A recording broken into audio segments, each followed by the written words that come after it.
عمران خان کی اہلیہ Bushra be be کے لیے خوشخبری ہے کہ عدالت نے حکم دے دیا ہے کہ انہیں کسی بھی مقدمے میں گرفتار نہ کیا جائے۔ پھر دوسری بات ہے ڈیل انڈرسٹینڈنگ، یہ باتیں بڑی ہو رہی ہیں، اس میں کتنی صداقت ہے، وضاحتیں بھی آتی ہیں، تردید بھی آتی ہے، لیکن کوئی نہ کوئی کہانی چل پڑی ہے۔ آج ایک سیمینار تھا، وہاں اسحاق ڈار صاحب نے بڑی طویل تقریر کی۔ چینی سفیر نے کیا کہا، کن تحفظات کا اظہار کیا، اور وہ پاکستان کے لیے کتنے اہم ہیں، یہ میں آپ کو بتاؤں گا۔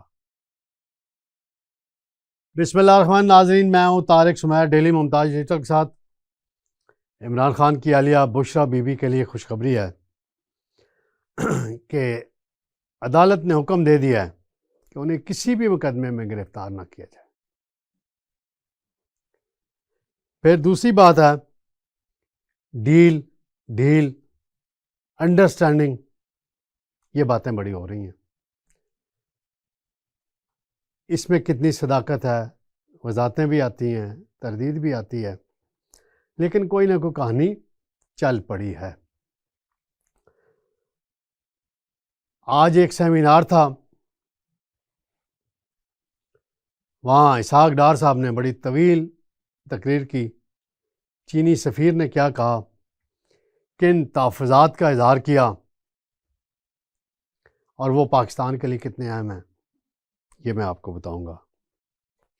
ناظرین، سب سے پہلے چلتے ہیں عمران خان کی اہلیہ بشریٰ بی بی، جو حال ہی میں توشیہ خانہ 2 کیس میں ضمانت پہ رہا ہو کے پشاور پہنچی ہیں۔ یہ وہی پشاور ہائی کورٹ ہے جس نے پی ٹی آئی کو انتخابی نشان نہ دینے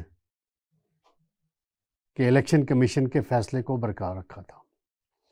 یہ وہی پشاور ہائی کورٹ ہے جہاں پہ پی ٹی آئی کے تمام رہنماؤں کی حفاظتی ضمانتیں منظور ہوتی ہیں،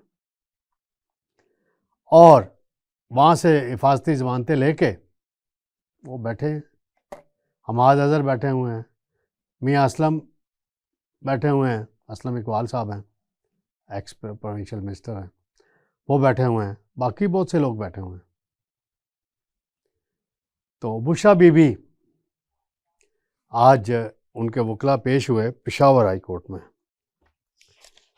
اور جسٹس شکیل احمد اور جسٹس صاحبزادہ اسد اللہ کے پاس سماعت ہوئی، اور ان کی حفاظتی ضمانت منظور کر لی گئی۔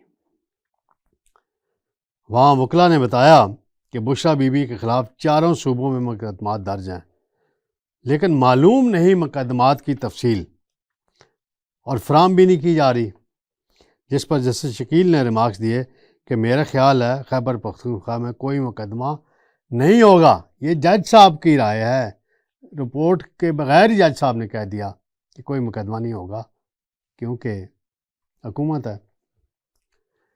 جس پر وکیل نے کہا کہ خیبر پختونخوا میں کوئی مقدمہ نہیں ہے، اس لیے یہاں ہم حفاظتی ضمانت لینے آئے ہیں، اور تمام شہریوں کا یہ حق ہے کہ وہ ان کو حفاظتی ضمانت ملے۔ عدالت نے 14 دن کا حفاظتی ضمانت دے دی ہے، اور کہا ہے کہ کسی بھی مقدمے میں کہیں بھی پنجاب میں، اسلام آباد میں، کراچی میں، سندھ میں گرفتار نہیں کیا جائے گا بشریٰ بی بی کو۔ تو یہ بڑی خوشخبری ہے پی ٹی آئی کے حامیوں کے لیے کہ بشریٰ بی بی کو ریلیف پہ ریلیف مل رہا ہے۔ اور پھر باتیں ہو رہی ہیں آج کل کہ جی کوئی ڈیل ہو رہی ہے۔ انصار عباسی صاحب کہہ رہے ہیں کہ جو بھی کوئی بات ہوئی ہے وہ گنڈا پور اور بشریٰ بی بی کو پتہ ہے کیا کردار ادا کیا ہے گنڈا پور نے۔ بھائی آپ کو یاد نہیں انصار عباسی صاحب کیا کردار ادا کیا انہوں نے؟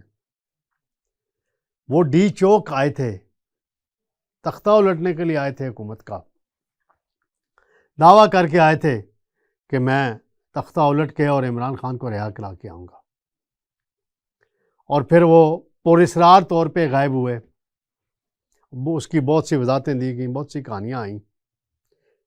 فیصل واڈا کہتا ہے ڈگی میں بیٹھ کے گئے، کوئی کہتا ہے کہ اسپیشل گاڑی تھی، وہ ان کو لے گئی ایک جگہ پہ، وہاں بیٹھے اور جو بھی بات چیت ہوئی، اور اس کے اثرات ہوئے. پھر سیٹلائٹ فون جو انہیں دیا گیا اس کے ذریعے جو رابطے ہوئے تھے پھر وہ چائنا چوک سے ڈائیورٹ ہو کے کے پی ہاؤس چلے گئے تھے.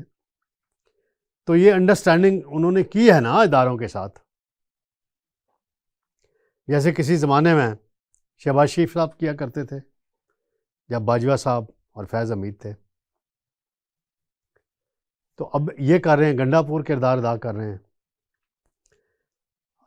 اب کہہ رہے ہیں کہ ڈیل ہے انڈرسٹینڈنگ ہے, 3 باتیں آ رہی ہیں. کوئی نہ کوئی کہانی تو ہے نا بیچ میں چل پڑی ہے نا. اور اب دیکھتے ہیں اس کے نتائج. اب کیونکہ 26ویں ترمیم کے بعد جو احتجاج ہونا تھا جس طرح بھرپور, وہ بھی احتجاج ابھی تک نظر نہیں آیا. پھر نئے چیف جسٹس کی تقرری سے قبل, یعنی ان کے عہد سے قبل, گنڈا پور نے اعلان کیا تھا کہ میں پورا ملک بند کروں گا اور چیف جسٹس کو نہیں مانوں گا. وہ ان کی اوتھ ٹیکنگ میں بھی آئے اور بیان بھی دیا کہ جی ہم تسلیم کرتے ہیں انہیں چیف جسٹس. اب پوری پارٹی مان رہی ہے. اب جوڈیشل کمیشن کے ممبر بھی بن گئے ہیں. بیرسٹر گور صاحب, بیرسٹر علی ظفر صاحب بن گئے ہیں. گو کہ سلمان اکرم راجہ کی خواہش ہے کہ کسی اور کو ممبر بنایا جائے.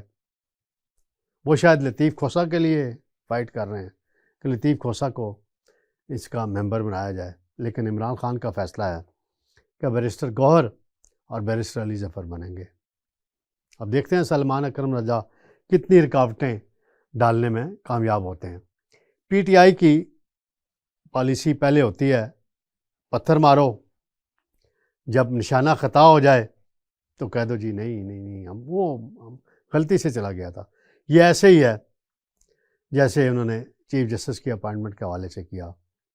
جسٹس منصور علی شاہ 12 جولائی کے فیصلے کے بعد متنازع بنے, اور پھر لطیف کھوسہ ہوں یا کوئی اور پی ٹی آئی کا رہنما جتنے بھی لے لیں, سب نے یہ کہنا شروع کر دیا کہ 25 اکتوبر کو وہ 26 کو وہ بنیں گے چیف جسٹس, اور 27-28 کو الیکشن کا کیس کھولیں گے, اور نومبر فرسٹ ویک میں پی ٹی آئی کی حکومت آ جائے گی. یہ کہہ کہ انہوں نے منصور علی شاہ کو میرا خیال فیض حمید بنا دیا. فیض حمید بھی اسی طرح خراب ہوا تھا جب اس کی پوسٹنگ کا آرڈر ہوا.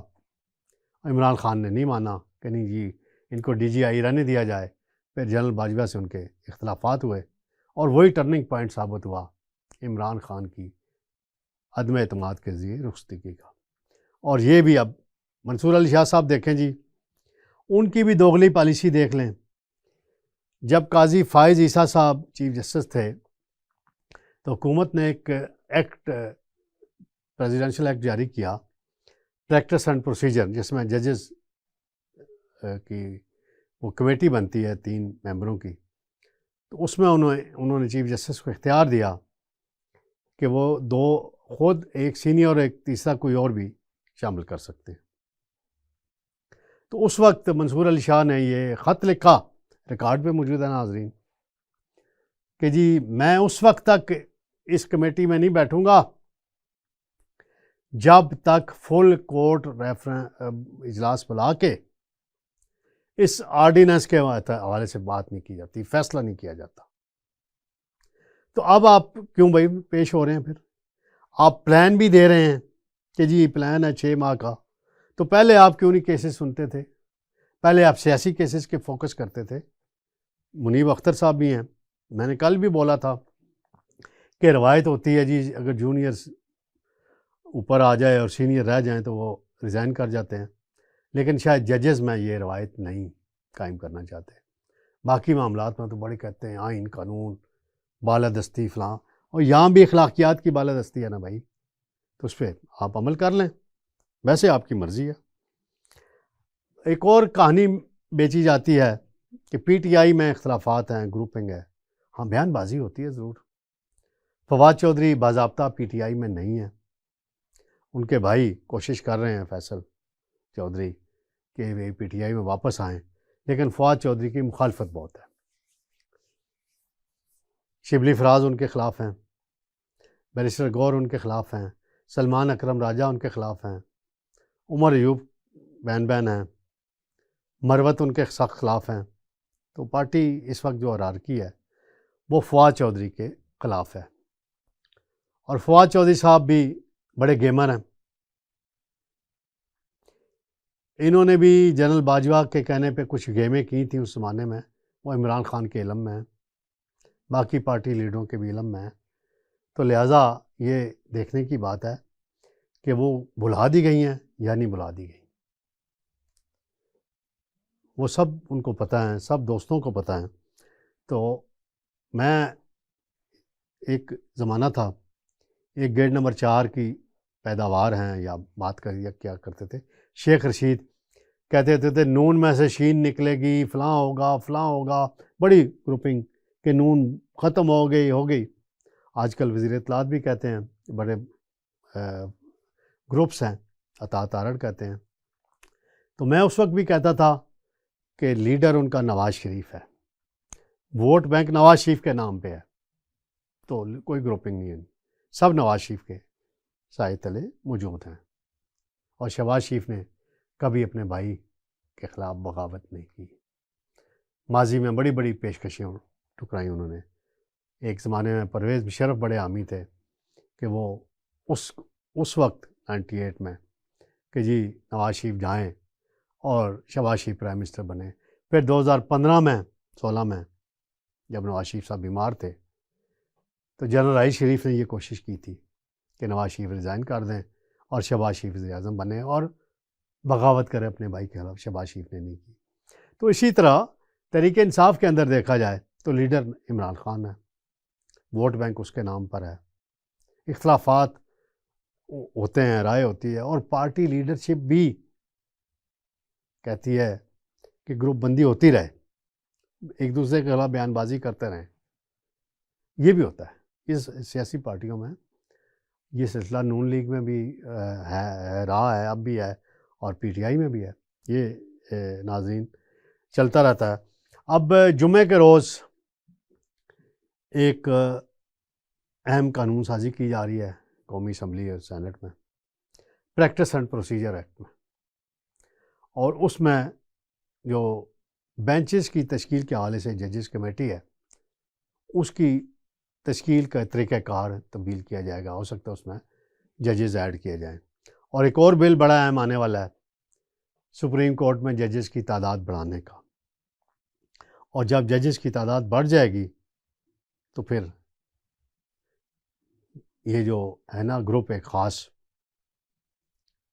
وہ گروپ پھر آہستہ آہستہ مائنس ہوتا جائے گا. تو ناظرین انشاءاللہ کل آپ کی خدمت میں دوبارہ حاضر ہوں گے. اللہ حافظ.